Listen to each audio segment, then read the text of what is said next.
A paz do Senhor, queridos.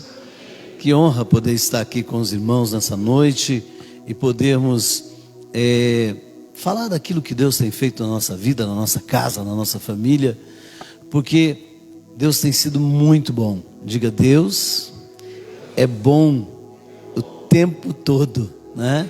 Deus é bom o tempo todo, Ele tem sido bom com as nossas vidas, Ele tem realmente nos abençoado, enchido as nossas vidas de alegria, de paz, né? E eu sei que você não está aqui por outra coisa senão para buscar a presença dEle, buscar aquilo que Ele tem para a sua vida, para a minha vida. Eu vim aqui por isso. Você veio por isso? Amém? Então, querido, querida, eu tenho certeza que Deus Ele tem muito para nos abençoar. Amém? Eu quero apresentar, tem uma foto com a minha família ali, se tiver fácil, né? Quero apresentar para você a minha família. Tá aí a minha família, só está faltando a minha netinha aí, que é a mais novinha, que chegou agora, tem 10 meses, né? Tenho que fazer uma nova foto de família. A minha esposa ali no meio, o Dan, meu filho mais velho, o Eduardo, meu filho mais novo, a minha nora Stephanie, minha nora Karen Lai, e os meus 2 netos, Arthur e Brian, e a Vilma, minha esposa. Essa é a minha família. Eu sou casado há 38 anos com a Vilma, né? A gente já comeu algum feijão junto, já vivemos momentos muito difíceis, mas estamos vivendo o melhor de Deus. Para viver o melhor de Deus, às vezes a gente vai passar por um momento de dificuldade. Às vezes a gente só quer viver o melhor, né? Mas é assim, a gente vai viver o melhor de Deus, eu não tenho dúvida disso, mas a gente precisa. Tá faltando somente a Alice, que nasceu no finalzinho do ano passado, foi nosso presente de vitória na eleição, né? Foi um momento muito marcante para nós, porque 28 dias antes da eleição, eu estava perdendo o meu filho Eduardo. O Eduardo que vocês veem ali estava com Covid, o médico disse que ia entubar, a médica muito preocupada, e nós vivemos um momento muito difícil. E um amigo meu, médico em Curitiba, Dr. Paulo, falou assim: você quer salvar o teu filho? Pois é, pega a hidroxicloroquina, vai lá, coloca na boca dele. E eu falei: como é que eu vou entrar no hospital, doutor? Usa a sua capacidade, meu irmão, usa tudo que você tem, de vereador, de pai, de pastor, dá um jeito. Irmãos, era dia 18 de outubro de 2020, exatamente 4 semanas antes da eleição, no sábado à noite, sábado já tardinha. Eu fui lá 15 horas da tarde e a médica disse, a enfermeira disse: olha, agora eu não consigo que o senhor entre lá, mas se o senhor vier às 17 horas eu consigo que o senhor entre. Eu fui em casa correndo, aquela noite eu não tinha dormido, preocupado com meu filho, a situação cada vez mais grave, e eu voltei lá e já entrei com os comprimidos na mão assim, pastor, parecendo bandido, porque ninguém podia saber. E era 5 horas da tarde, 5h15 da tarde, eu entrei e coloquei na boca do meu filho. Eu conto isso aqui porque eu já contei lá na Câmara, tá gravando, não tem problema nenhum. Eu já contei isso lá na Câmara, já contei para o prefeito de Curitiba. 5 horas da tarde, meu filho tomou os 2 comprimidos, no susto, imagine ele com oxigênio. Eu cheguei, tirei a máscara dele, coloquei o comprimido, coloquei água na boca dele, ele tomou aquele susto. E se eu passar mal? Eu falei: você não vai passar mal, você vai passar bem, você vai viver para a glória do nome do Senhor, você tem muita coisa para fazer. 10 horas da noite, meu filho Eduardo mandou uma mensagem: pai, eu acho que eu vou conseguir dormir. Já faziam 5 noites que meu filho não dormia. Às 5h49 da manhã, o Eduardo mandou uma mensagem: eu consegui dormir até agora. De manhã eu liguei, mandei uma mensagem para ele, falei: você já sabe o que tem que fazer, né? Deixei mais 5 comprimidos para ele tomar, que tinha que tomar mais 5 dias.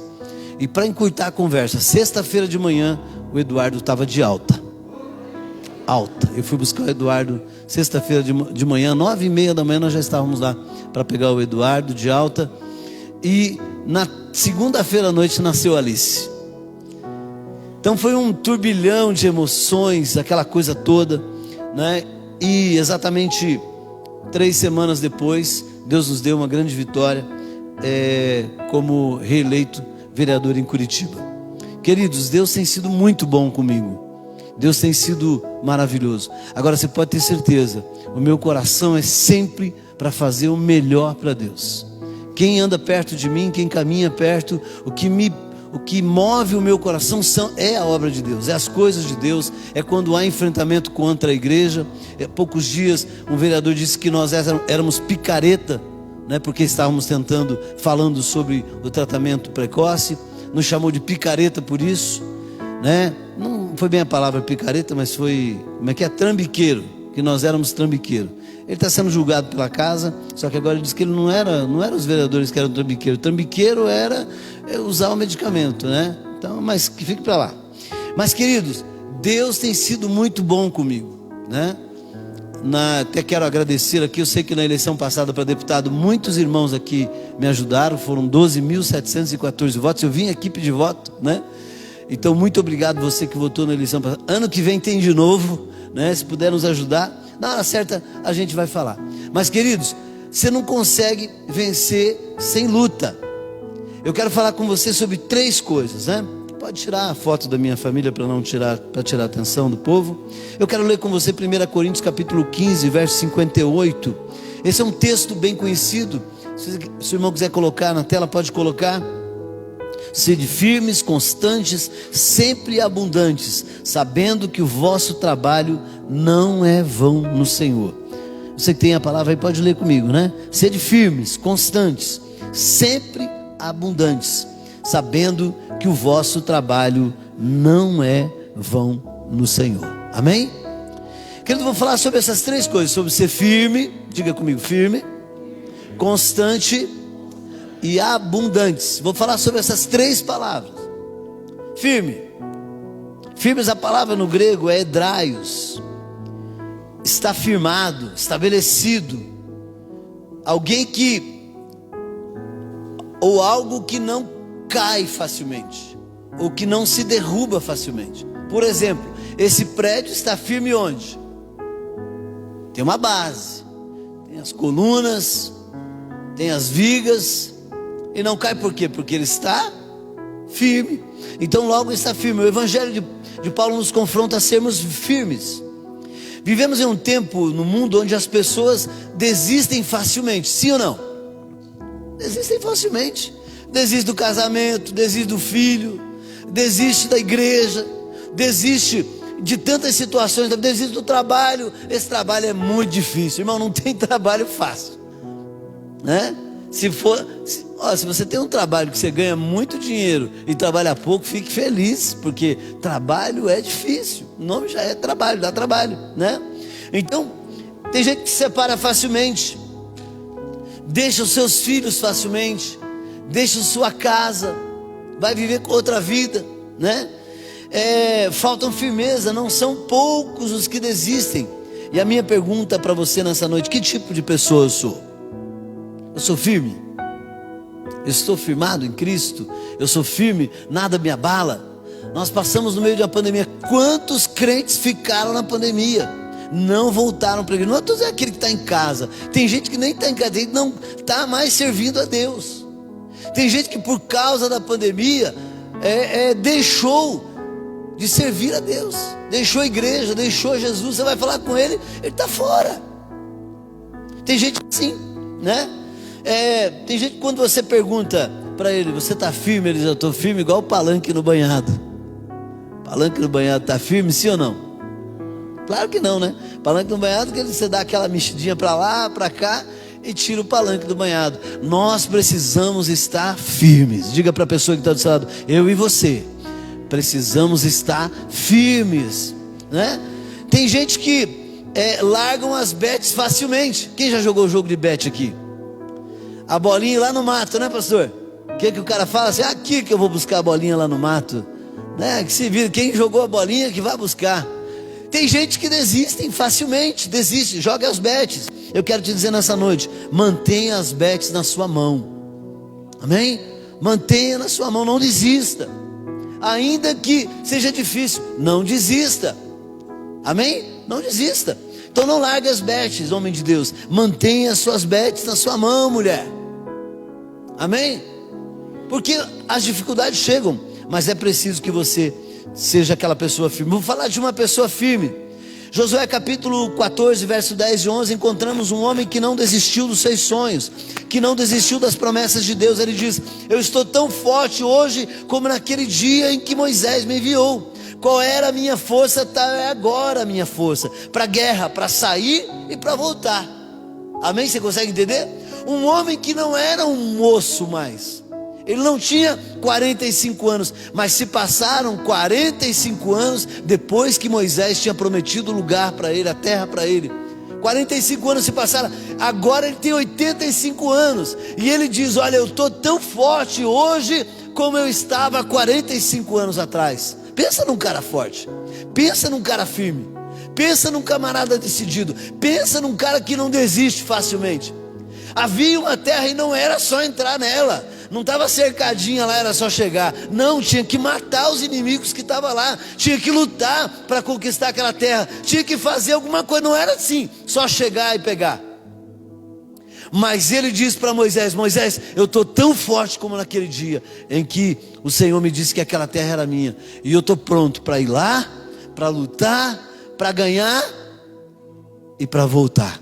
Ele não disse assim: eu vou tentar, eu vou lá ver se dá certo, eu vou lá ver se eu consigo expulsar os inimigos, eu vou lá ver. Não, ele disse: eu vou lá e eu vou voltar, eu não vou morrer na guerra. O problema é que nós muitas vezes entramos na guerra decididos, mas entramos com o pensamento: será que eu vou vencer?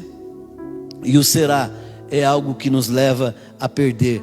Então, eu vou dizer para você, esse homem é Caleb. Caleb acordava todo dia no meio de um povo murmurador.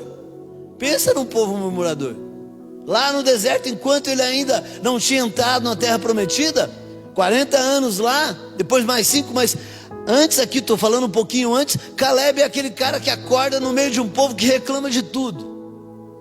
Não estava boa a comida, não estava bom a carne, eles queriam comer cebola, eles queriam comer outra coisa que não tinha ali. Mas Caleb, ele era um cara firme. Diga comigo: Caleb era firme. Ele sabia em quem ele acreditava, ele sabia em quem ele confiava. Acordava todo dia no meio de um povo que não queria entrar na terra prometida por causa do medo, mas ele queria entrar na terra. Ele acordava todo dia dizendo: será que é amanhã que nós vamos entrar na terra? Quando será que Deus vai nos autorizar a entrar na terra? E quando foi autorizada, Caleb foi um daqueles homens que estava junto com Josué para entrar na terra prometida, na terra que manava leite e mel, na terra que havia bênção. Então, estar firme é você entender que ainda que seja difícil, mas há uma terra prometida para você alcançar, há um lugar para você alcançar, há uma bênção para você. Então, Caleb vivia em meio a um povo derrotado, todavia não era derrotado. Vivia no meio de um povo desanimado, todavia ele não era desanimado. Vivia no meio de um povo cansado, enfraquecido, todavia Caleb não era cansado, não era enfraquecido, mas ele era fortalecido na força e no poder do nome do Senhor Jesus. Ele era um cara firme. A fé que tinha Caleb, ele tinha fé, porque sem fé, irmão, eu quero dizer para você que a fé te dá autoridade para conquistar. A fé e nada mais que a fé. Diga para a pessoa que está dizendo: a fé te dá autoridade para conquistar. Josué era um homem de fé. O tempo Caleb era um homem de fé. E o tempo não corroeu a sua fé. Ele não deu ouvidos aos seus irmãos. Tanto que somente Caleb e Josué entraram na terra prometida. Eles ousaram dar ouvidos a Deus, mais a Deus do que os propagadores da desgraça.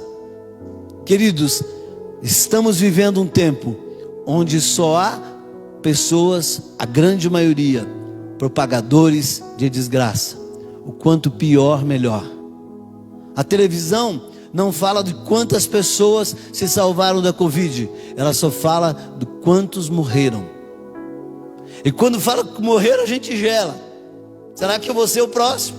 Não, irmão, você não vai morrer, Deus vai te dar vitória, você vai vencer esse mal, nós vamos passar, nós vamos vencer. Esse é talvez o vale, talvez seja o deserto que nós temos que passar.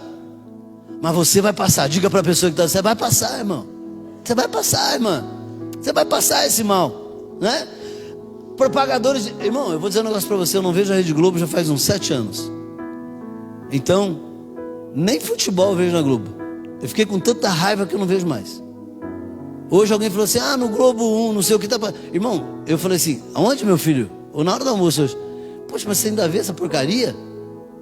Falou que é da Globo, eu não vejo nada. Nada. Porque, irmãos, aqueles que tentam colocar desgraça dentro da nossa casa, a gente tem que banir da nossa casa. E essa miséria tem colocado dentro da nossa casa todo tipo de desgraça. Questão homossexual, questão de lesbianismo, de casamento homossexual. Querido, a gente tem que banir da casa da gente. Ou você vai deixar os seus filhos, seus netos vendo essa porcaria? Até quando? Você vai deixar o seu filho no comunismo achando que ele vai se tornar cristão? Não vai, irmão. Não vai. A gente precisa ser, nós somos o sal dessa terra, precisamos salgar, nós precisamos ser diferente. Nós somos luz dessa terra, precisamos iluminar. Então, eu não gasto meu tempo com TV aberta, eu não quero saber, porque o meu Deus é aquele que tem um propósito para a minha vida. Eu sei para onde eu vou chegar, eu sei onde eu vou chegar, eu sei o lugar onde Ele tem para mim. Eu não tem notícia que vai mudar nada na minha vida. A única coisa que eu pego às vezes é quando eu vou viajar, eu pego o Waze para ver se não tem um engarrafamento, um problema na estrada, porque eu quero chegar. Mas no mais, irmãos, a gente precisa começar a limpar a nossa cabeça, a nossa mente de más influências, de visão má, né? Tem gente que é propagador de desgraça. No caso de Israel, eles tinham tantas situações para se alegar. Deus tinha tirado eles do Egito.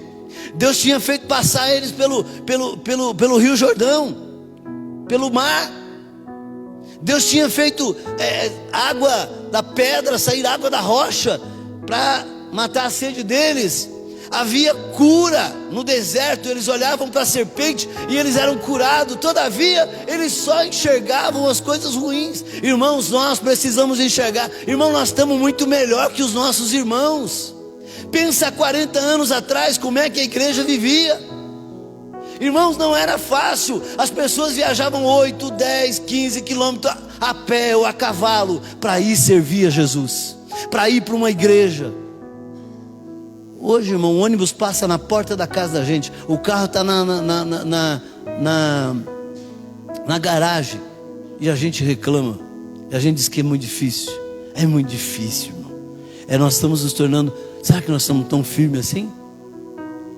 Então, queridos, as 10 pragas não afetaram o povo de Israel. Deus abre o mar vermelho, cura as águas de Mara, manda o maná, manda as codornizes para alimentá-los, levantam a serpente no deserto. Aquele que olhasse para ela era curado. Mas mesmo assim, eles estão insatisfeitos. Será que tem alguma coisa parecida com a gente? Pastor, mas eu queria... Irmão, vamos aqui, nós aqui. Quem nos últimos 6 meses aí não teve um café da manhã, um almoço ou um jantar? Dentro dos 6 meses, tem alguém?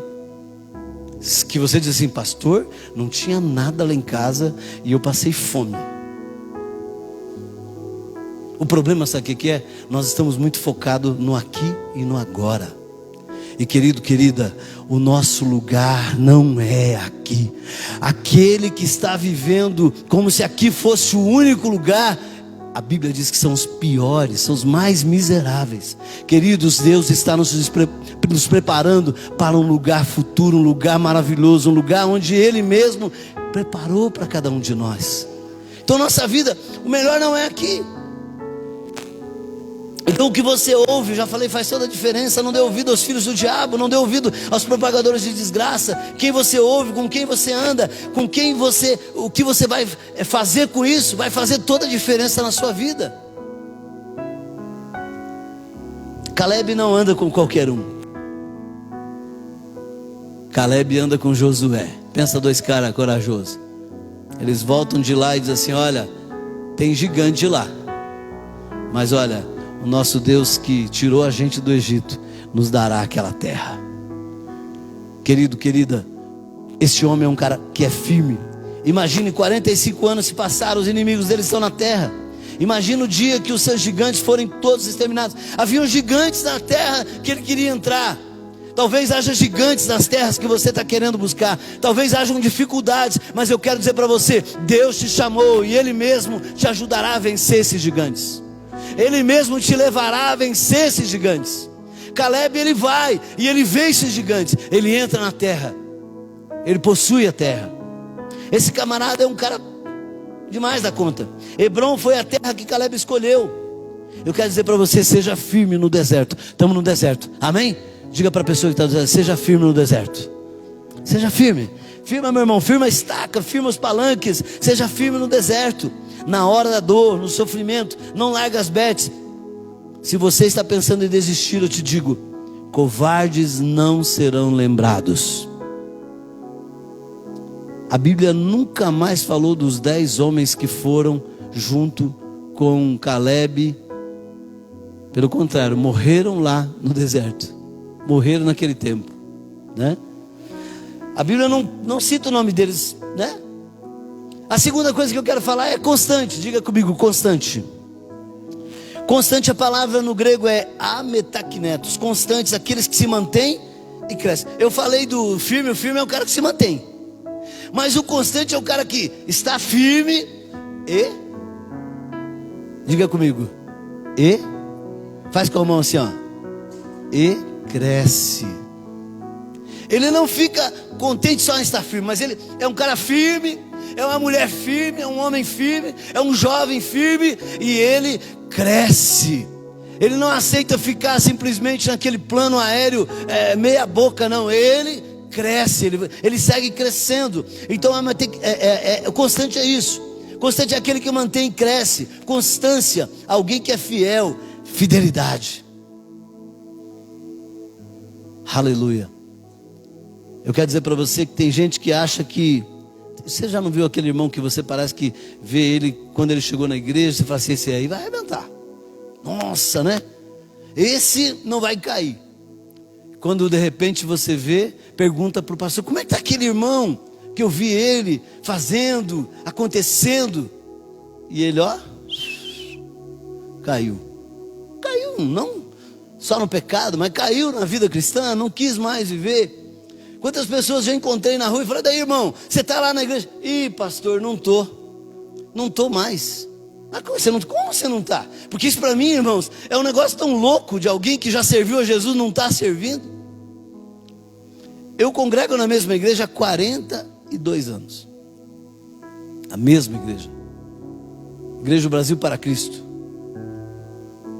Queridos, eu falei, já disse isso, né, que se ainda for permitido lá no templo um corpo, é de lá que os meus filhos vão me levar. E eles sabem disso. Entendeu? Vai ser de lá que os meus filhos vão me levar. Agora, o que eu estou formando? Já formei 2 filhos que também têm a mesma condição. Meus filhos nasceu com 38, 37 anos. Nasceu na Igreja do Brasil para Cristo. Meu outro filho, 33 anos, é pastor, consagrado pela Convenção Brasil para Cristo. Já é pastor da igreja. 33 anos na igreja. Nasceu na igreja. Você consegue entender? Tem muita gente que ora os filhos, não consegue firmar.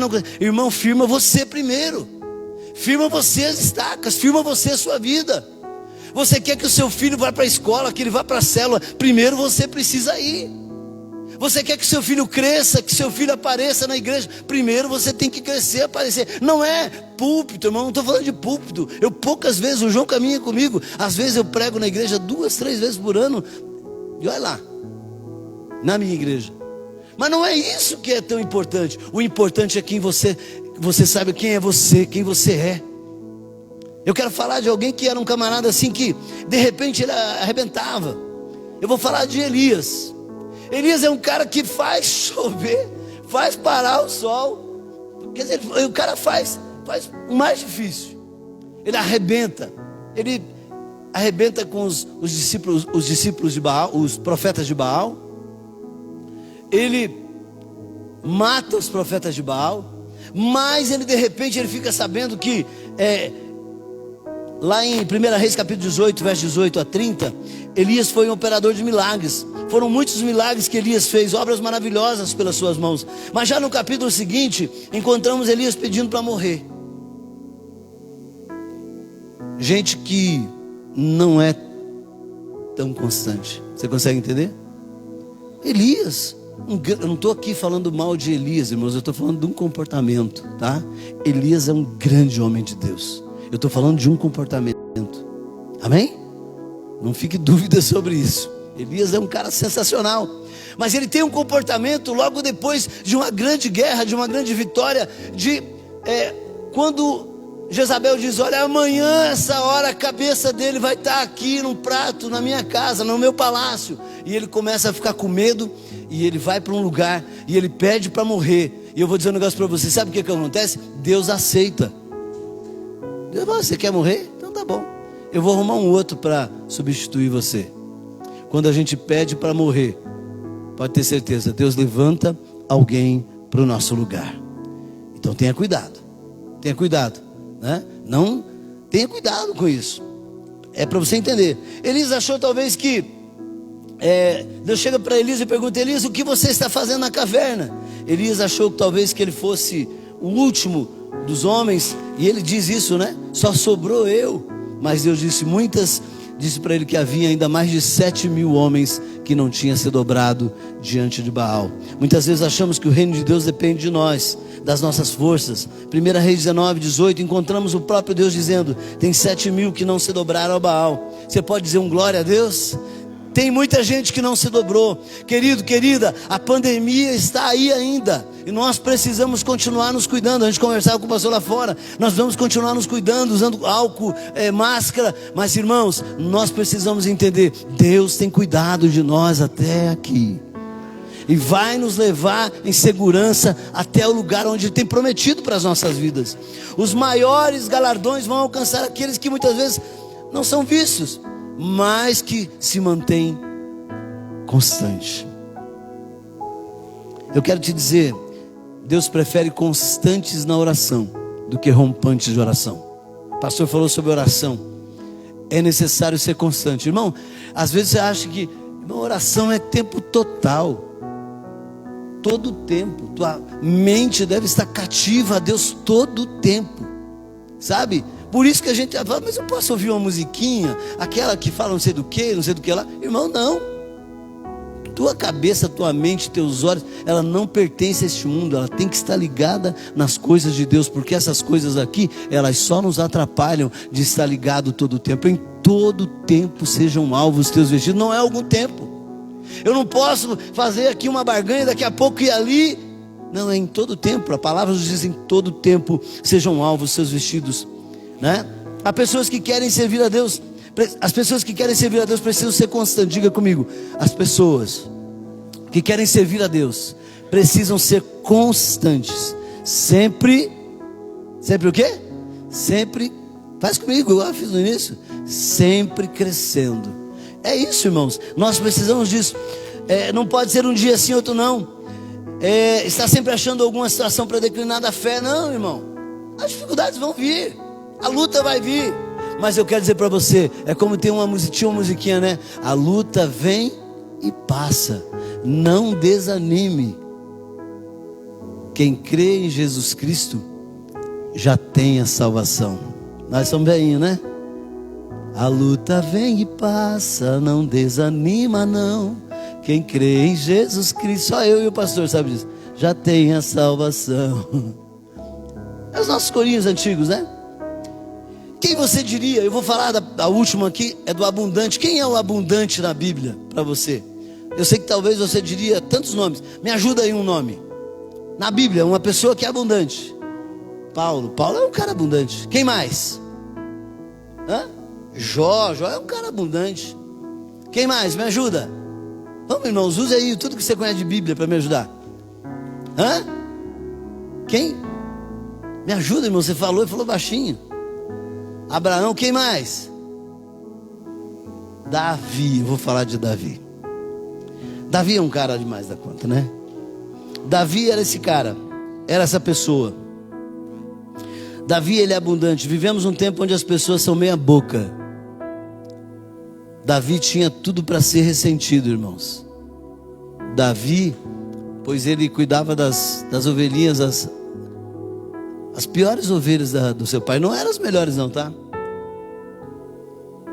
Davi, ele não cuidava das ovelhas bonitas, ele cuidava das piores ovelhas, aquelas que ninguém queria cuidar. Davi estava lá cuidando. Só que Davi não era um pastor meia boca. Ele cuidava daquelas ovelhas como se elas fossem as melhores ovelhas do seu pai. Davi tinha tudo para ser ressentido. O profeta foi à casa de Jessé para ungir um rei, e o rei seria Davi. Davi é esquecido. Uma festa, imagine, preparado na casa do Jessé para receber o profeta, porque lá ele iria ungir um rei. Porém o seu pai não se lembrou dele. Seu pai esqueceu de Davi, e Davi ficou lá no campo. Depois que passaram todos os filhos e já não havia outro, pergunta Samuel a Davi, a Jessé: não tem mais nenhum filho? Tem um, está lá no campo cuidando das ovelhas. Foi esquecido do pai. Ele tinha tudo para ser um cara ressentido, para dizer: poxa vida, né? Fizeram uma festa aqui em casa e não se lembraram de mim. Queridos, mas ele não era um pastor meia boca. Ele cuidava daquelas ovelhas como se fossem as melhores ovelhas do seu pai. Aquilo que for te dado para fazer, faça o melhor. Irmão, limpar o banheiro. Acho que vocês fazem encontro com Deus, né, pastor? Célula tem encontro com Deus normalmente. Irmão, eu vou limpar banheiro no encontro com Deus. E eu fico feliz da vida em servir os irmãos nos dias que eu vou para o encontro. Você vai, pastor? Pois vou. E jogo água, limpo aquele cocô todo lá, que os irmãos fazem, né? Que é um negócio feio mesmo. Irmão, agora já está com algum tempo. Eu estou com já uns 8 meses que não estou mais liderando o grupo. Mas uma vez por mês, VAP na mão, muito sabão e vamos lavar a igreja. Quem que você acha que pilota a VAP? A VAP é minha, eu não sou besta, eu vou lá trabalhar com a VAP. Irmão, tem gente que fala assim: mas eu ir lá lavar a igreja, irmãos, a gente, tudo que vier à mão para fazer, a gente tem que fazer com excelência, tem que fazer do melhor jeito, da melhor maneira. Há uma carência de excelência, não só na igreja, mas no trabalho, onde você trabalha, na empresa. Você sabia que você poderia ser já o diretor lá na empresa onde você está, se você excelente? Há uma carência de pessoas que façam com excelência as coisas.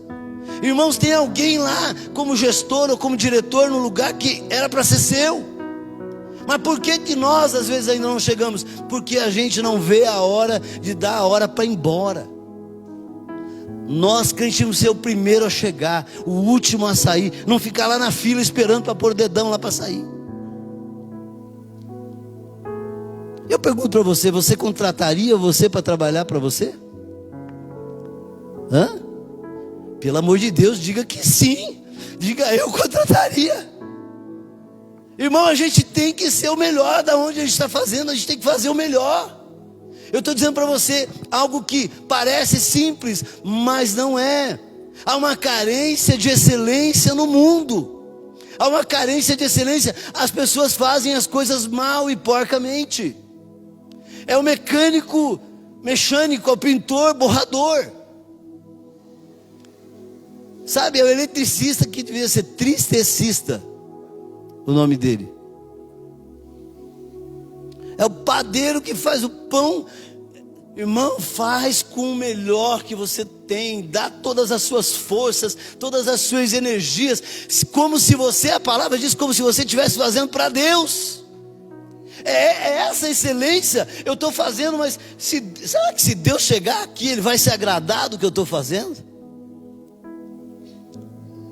Quem aqui trabalha numa empresa e você conhece o seu patrão e ora por ele? A gente tem que orar pelo patrão, irmão. Ser patrão nesse país não é fácil. O pastor sabe, é contador, né, pastor? Se não me engano. Você não tem ideia do que custa um empregado no Brasil. empresário quer trabalhar direitinho. É muito caro. E aí a gente fala assim: problema do patrão, quem mandou ele ter empresa? Irmão, você nunca vai ser ninguém nesse lugar. Você nunca vai chegar a um posto. Agora, você já imaginou? Ou vou fazer um negócio para você. Você que ora pelo seu pastor, pelo seu patrão e ele não sabe, faz uma loucura. Entra na sala dele um dia desse e fala assim: eu posso orar pelo você? Posso orar pelo senhor? Posso orar pela senhora? Você não tem ideia do que isso vai fazer diferença naquela empresa a seu respeito. Você consegue entender? Irmão, você vai ser o último que aquela empresa vai mandar embora. Porque o cara fala assim: o quê? Eu vou mandar um cara embora, o cara que ora por mim? Agora, se ele fica sabendo que você fala para os outros: patrão miserável, patrão não sei o quê. Irmão, faça com excelência. Deus vai te colocar no melhor lugar naquela empresa. Faça com excelência. Faça o melhor. Sabe, a gente precisa aprender a fazer as coisas com excelência. Veja que mesmo depois de ser ungido rei de Israel, ainda assim seu pai o torna um entregador de marmitas. Eu não sei se você se lembra dessa história, mas Davi já tinha sido ungido rei. E Jessé chama Davi e diz assim: Davi, vai levar umas marmitas para os seus irmãos. Lembra daqueles irmãos que estavam lá na festa, na boa? Agora o pai de Davi chama Davi para ir levar marmitas para os seus irmãos. Eu pergunto para você, irmão, você é ungido rei. O profeta foi lá na sua casa, ungiu você rei. E aí o seu pai parece que deu amnésia nele, esqueceu. E falou assim: eu vou levar. Não tinha um servo que pudesse levar, não? Que negócio é esse? Por que eu agora vou ter que levar marmita para aqueles camaradas que nem dão muita bola para mim? Davi, pelo contrário, se você ler o texto, ele quando chega com as marmitas e os soldados disseram que seus irmãos estavam à frente da batalha, ele não deixa as marmitas e volta correndo para sua casa. Não, ele quer ter certeza que a missão que o pai dele lhe deu vai ser concluída. Vai acontecer, vai chegar a marmita, vai chegar lá para aqueles irmãos. Você consegue entender? Ele vai lá na frente da batalha para levar comida para os seus irmãos. Davi se sente desafiado e passa a desafiar seus irmãos e diz assim: não tem ninguém aqui entre vocês que vão enfrentar esse miserável desse gigante? É lá que Davi se encontra com o gigante. Vocês não vão fazer nada com esse incircunciso, vão ficar olhando, não vão dar um jeito nesse gigante. Seus irmãos dizem: fala baixo, você não está vendo o tamanho do cara? Fala baixo, rapaz, que você está louco. Queridos, eu quero dizer para você que levar marmita é estágio. Talvez você não goste de levar marmita. Levar marmita é muito chato. Eu já morei na roça. Marmita é um negócio muito doido. Feijão quer vazar para o lado. Quem já carregou marmita aqui? A irmã eu sabia. Só por cantar a música que eu cantei, eu falei: já morou na roça. Amém? Nem tanto. Marmita é um negócio, e mesmo a gente que leva marmita, né, que trabalha aqui, leva marmita. Marmita é um negócio doido, você não põe tanto feijão, mas parece que o negócio é terrível. Derrama do lado, a marmita vira, você não virou esse negócio. Não, eu deixei certinho, mas ela virou. Levar marmita não é um negócio muito bom. Enquanto ele cuidava das ovelhas, Deus o preparou levando ursos e leões. Se você quer ter sucesso com o gigante, você terá que vencer seus ursos e leões. Esse será o seu estágio. Seu estágio vai fazer toda a diferença na hora da luta com o gigante. Eu quero dizer para você que levar marmitas é estágio para vencer gigante. Você quer vencer gigante? Irmão, tem estágio para isso. Se Davi tivesse dito para o pai dele: o quê? Eu ia levar marmita para aqui, ó. O senhor não lembra? O profeta veio aqui, me ungiu o rei, rapaz, que negócio é esse? Inclusive, o senhor também tem que se prostrar aqui, eu sou o rei.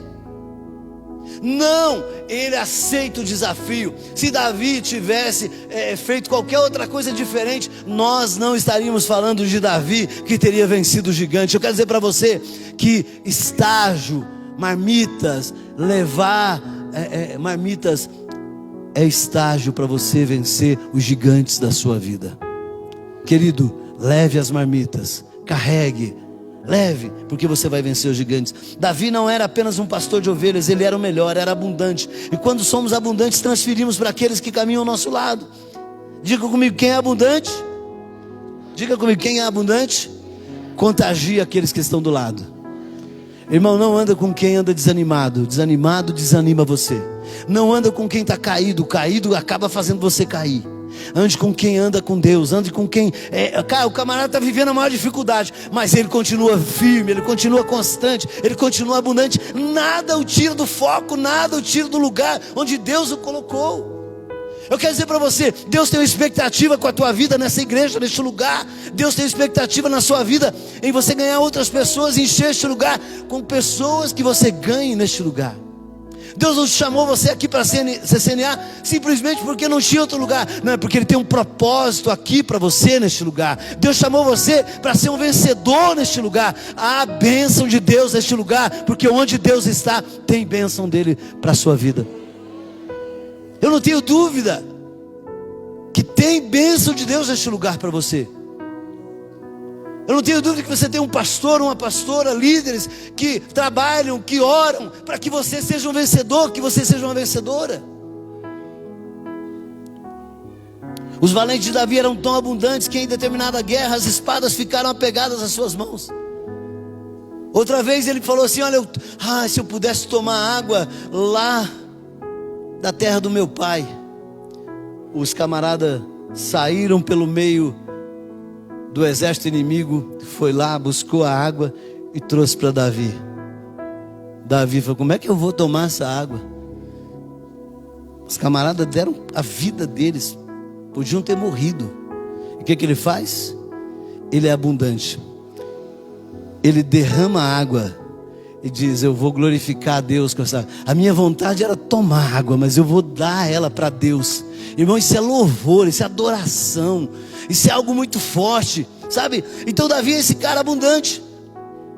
Davi também é abundante na hora de juntar materiais para construir o templo. 1 Crônicas 29:3. Davi pega do seu próprio pertence, daquilo que era dele, e dá ouro para a construção do templo. Foi construído muito depois, mas ele fez com que todo o povo viesse e trouxesse das riquezas que o povo tinha para a construção do templo. Ele era extravagante na hora de louvar a Deus pelas suas maravilhas. Ele conhecia a Deus, por isso ele era abundante. Ele deu parte da sua riqueza pessoal para a construção. A descendência de Davi vai fazer diferença. Da descendência de Davi vai nascer aquele que é o Salvador, aquele que é o Senhor. Amém?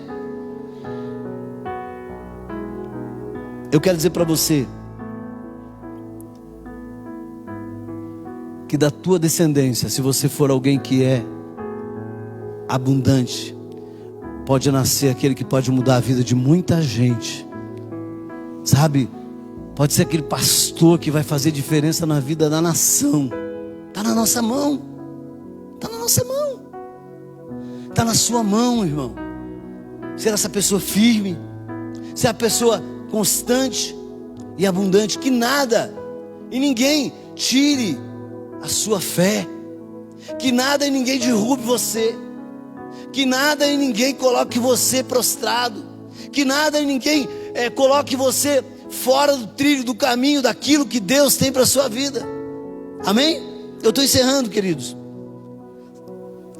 Sejam sempre firmes, constantes e abundantes no Senhor, sabendo que o vosso trabalho não é vão. Que é isso? O que é isso? O que é isso, querido? Não é vão. Sabendo,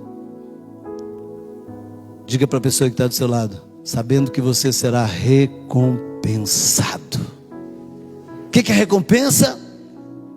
Você será recompensado por ser firme, por ser constante, por ser abundante. Sabe, minha irmã, você será isso. Nós temos uma igreja de jovens aqui, né? Eu acho que os mais velhinhos aqui sou eu e a senhora, irmã, né? A irmãzinha ali, ó. Tem uns irmãos aqui, negão aqui, que engana a gente. Os irmãos, você olha assim, você fala assim, esse cara aqui tem 30 anos, você olha, vai ver, tem 60, né, pastor? Desculpa o negão, mas é um negão com carinho, com amor. Eu sou filho de negão. Meu pai é negro, era negro, né? Meu avô tinha sua cor. Querido, uma igreja de jovens. Uma igreja onde Deus, eu tenho certeza que Deus tem propósito para vocês, para alcançar grandes objetivos, grandes lugares, lugares altos, lugares onde você talvez não está vendo. Querido, há 32 anos atrás, em 2016 aconteceu de eu chegar vereador. A palavra que eu recebi foi em 1984.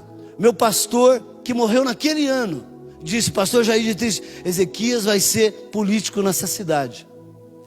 A primeira campanha 2004. Fiz 1.897 votos. Fui ser diretor na Coab. Fiquei 4 anos como diretor da Coab. Não saí em 2008, foi um grande erro. Saí em 2012, fiz 2.205 votos. Em 2016, 3.006 votos. E Deus me deu a grande vitória como vereador da cidade de Curitiba. São mais de 1.000 pessoas querendo 15 vagas. Deus me deu uma delas. 16 vagas, acho que foi na eleição de 2016 que mudaram. Agora nessa eleição, 18 vereadores não votaram.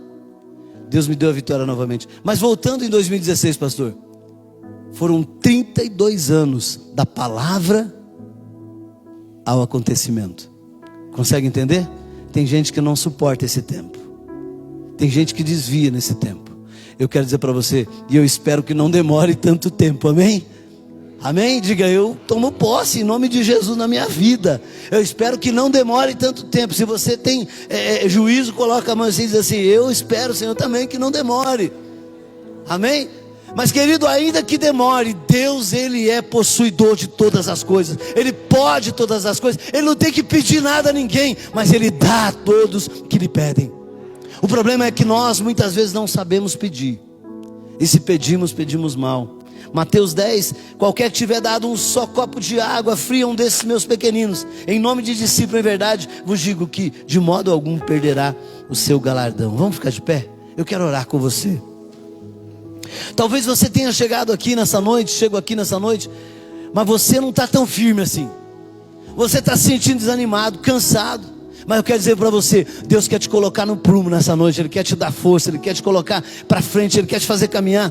Eu já estou aqui na frente.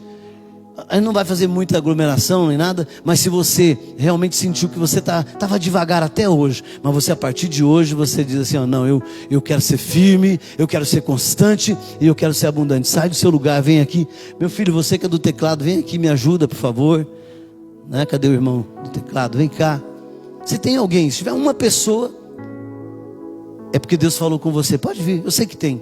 Eu sei que tem pessoas que Deus falou com o seu coração e você diz: eu não quero mais ser essa pessoa com medo, eu não quero ser essa pessoa que não tem coragem para continuar trabalhando, vencendo. E eu tenho certeza, você vai vencer todos os desafios que Deus te der para vencer. Pode sair do seu lugar, vem aqui à frente.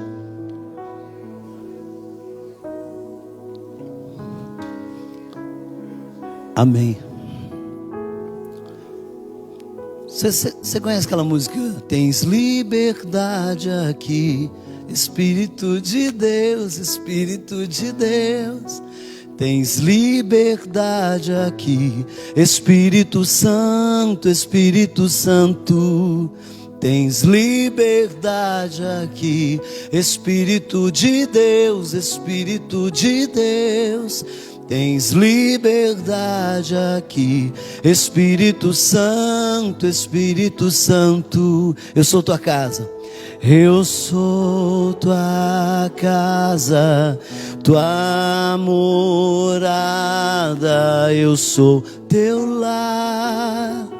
Mude as coisas de lugar, eu sou tua casa, tua morada, eu sou teu lar. Mude as coisas de lugar. Essa não é uma oração fácil de fazer. Pedir para que Deus mude as coisas de lugar, porque a gente fica tão acostumado com algumas coisas que a gente não quer que mude de lugar. Tem alguém que você ainda não aceitou Jesus como Senhor e Salvador da sua vida, mas você não quer voltar sem Ele? Tem alguém? Levante sua mão, eu quero orar com você. Tem alguém? Você, aleluia, tem uma pessoa. Vem aqui, filha. Você vem aqui? Vem aqui, pode sair do seu lugar, vem aqui. Uma irmã, por favor, fique do lado dela. Você pode aplaudir a Jesus pela vida dessa querida? Aleluia. Mais perto. Obrigado. Tem mais alguém que você quer esse Jesus na sua vida? Levante sua mão, eu quero orar. Tem mais uma pessoa, vem cá, tem a irmã aqui, ó. Deus está fazendo uma obra poderosa. Venha mais uma irmãzinha aqui, né, junto com ela. Tem mais alguém que quer aceitar Jesus como Senhor e Salvador da sua vida? Levante sua mão, eu quero orar com você. Tem alguém que está se sentindo distante, você está se sentindo longe. Não vou usar a palavra desviado não, longe, distante. Mas você quer voltar para Jesus essa noite? Levante sua mão, eu quero orar com você. Tem alguém que você quer voltar? Tem alguém? Não volte sem Jesus. Sem Jesus não dá. Amém? Vamos orar por essas pessoas. Como é que é teu nome, querida? A Cleusa. E você, filha? Vanessa. A Vanessa e a Cleusa. A igreja vai orar por essas pessoas? Senhor, meu Deus, meu Pai, eu oro pela Cleusa, Senhor. Deus, ela faz o maior, talvez o maior desafio da vida dela, Pai, entregar a sua vida ao Senhor Jesus. Deus, escreve o seu nome no livro da vida, Pai, que ela possa encontrar aqui na igreja pessoas que vão ajudá-la a caminhar nessa caminhada da fé. Deus, abençoa a vida dela, escreve o seu nome no livro da vida, meu Pai, e que ela nunca se afaste, que ela nunca se perca, que ela nunca se desvie, mas que ela sempre caminhe com o Senhor. Também, meu Deus, pela Vanessa, é isso, né? Pela Vanessa, meu Deus, eu oro por ela, Senhor. Escreve o seu nome no livro da vida, meu Pai. Nós oramos por ela, pedimos que o Senhor a abençoe, abençoe sua casa, abençoe sua família, abençoe, meu Deus, tudo aquilo que é dela, meu Pai, que ela a partir de hoje seja firme, constante e sempre abundante no Senhor. Meu Deus, eu oro por esses homens, meu Pai, que chegaram cansados, mas que estão, ó Deus, a partir de hoje, saindo daqui, Senhor, animados, meu Pai, animados com Tua presença, meu Deus, animados com Teu poder, animados com Tua graça. Eu oro por essa mulher, meu Pai, para que ela tenha coragem, ó Deus, de vencer as dificuldades, Senhor. Deus, em nome de Jesus, nós declaramos, ó Pai, a essa igreja, que nós vamos ser firmes, vamos ser constantes e vamos ser abundantes no Senhor, porque o Senhor é poderoso para nos levar a conquistar coisas grandes, coisas poderosas. Deus, abençoa este povo, Senhor. Abençoa sua casa, abençoe seu trabalho, abençoe seu salário, abençoe seus filhos, aqueles filhos que estão longe da tua casa, meu Pai, que eles comecem a voltar. Deus, esse pai e essa mãe vai falar de um jeito diferente com seus filhos, vai amar de um jeito diferente os seus filhos, vai dar exemplo de um jeito diferente para os seus filhos. Os seus filhos virão para a igreja por causa do exemplo dos seus pais. Aquele filho que o pai e a mãe não estão na igreja, o exemplo desse filho vai ganhar o seu pai, vai ganhar a sua mãe. Ó Deus, em nome de Jesus, eu quero declarar, meu Pai, que esses últimos 3 meses, 3 meses e meio, 3 meses e 20, 3 meses e 18 dias, 3 meses e 20 dias de 2021, meu Pai, serão os 3 melhores meses da vida deste povo. Haverá conquistas, haverá bênçãos, haverá vitórias. Deus, aquilo que ficou estancado em 2020, no começo de 2021, que este final de ano, a tua bênção que enriquece, não traz dores, venha sobre o teu povo. Ó Deus, em o nome de Jesus, nós declaramos, meu Pai, a tua bênção sobre o ministério do teu servo, pastor Gilson, sua família, sua esposa, seu filho, meu Pai. Ó Deus, seu ministério, sua igreja. Deus, que esses 3 meses e 20 dias sejam os melhores da vida de cada um aqui, meu Pai. Ó Deus, eu oro por cada um, pedindo que o Senhor os abençoe, que o Senhor os guarde e que o Senhor os dê vitória para a honra e para a glória do nome do Senhor Jesus. Você que crê, diga amém. Dá uma salva de palmas para Jesus. Deus abençoe. Deus abençoe.